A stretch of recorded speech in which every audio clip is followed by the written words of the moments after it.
Alright, so like a Dragon Ishin, this time around the game is utilizing Unreal Engine 4 as opposed to RGG Studio in-house Dragon Engine.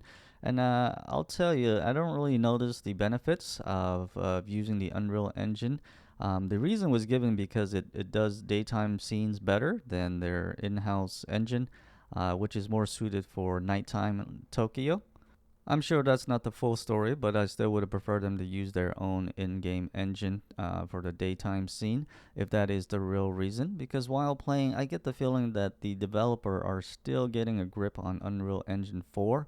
So that's kind of a bummer because they're such a pro at their own engine at this point. So.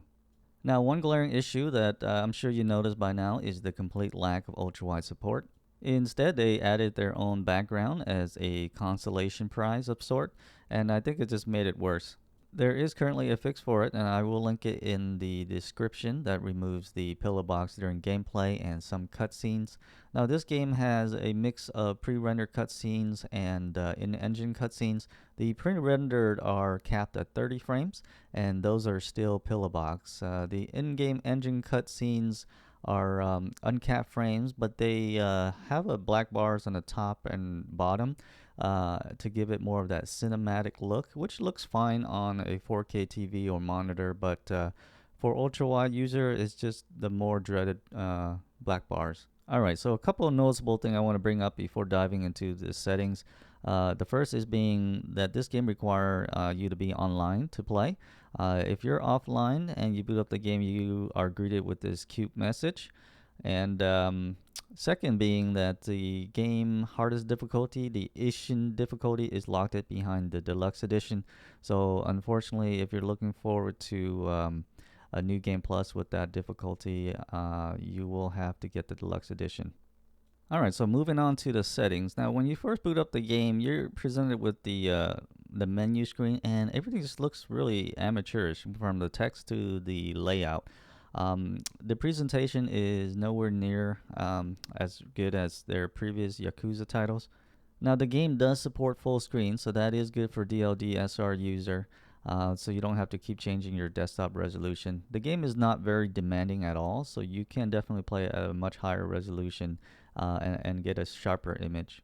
Now the game only supports AMD FSR 2.1 and Intel XeSS upscaling technology. There is no DLSS, however. And we get some pretty basic graphic settings, no HDR and no ray tracing. Now, like always, the Yakuza type games already recommends a gamepad. However, you can still perfectly play it fine with the mouse and keyboard.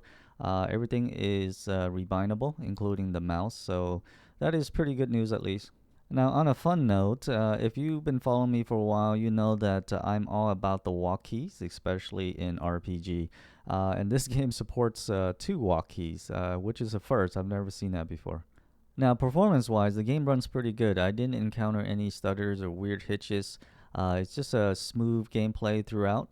And like I said, the game is not very demanding on your hardware, as you can likely turn everything up on max and play it at your native resolution without any problem, even for a mid-range PC. Now, when it comes to the gameplay, one annoying thing is the camera, especially when you're indoor. It likes to auto rearrange itself. You can disable it in the settings, but you never feel like you're in complete control of the camera when you're running around, especially indoor. It's worse indoor. Outdoor, you can have control of it a little bit better, but you never feel like you're in control of it. In combat, however, it's perfectly fine. It's just when you're around town or you're indoor exploring that the camera can be a bit of a nuisance. Now, as for the game itself, it is actually pretty enjoyable. If you play any of the previous Yakuza, it is more of the same. Now it's just translated over to the Edo time period of Japan. More of the same goofy, quirky side quests and here and there, and it does turn serious when it needs to be, and it's just more of what you expect. Now, the four battle stance is a pretty interesting idea. However, I can see that maybe two of them is the most that you're going to utilize a lot of the time. is the swordsman, and then the dancer, the one with the sword and the gun. As the gun only stance is a little bit boring, and it's not the reason why you play a Yakuza type game, as you're just going to be at a distance. And the brawler is just, your fists, like any other Yakuza game. All right, so if your pocketbook is already hurting for the month of February, I think this is a safe wait for a sale. If you enjoyed the past Yakuza type game, as don't think it's very different enough for it to warrant the full price tag, especially with the lack of ultrawide support out there. So, all right, guys, that does it for me on this video, and I will see you in the next one. Take care. Bye. なんとかする。あんたは帰ってくれていい。へい。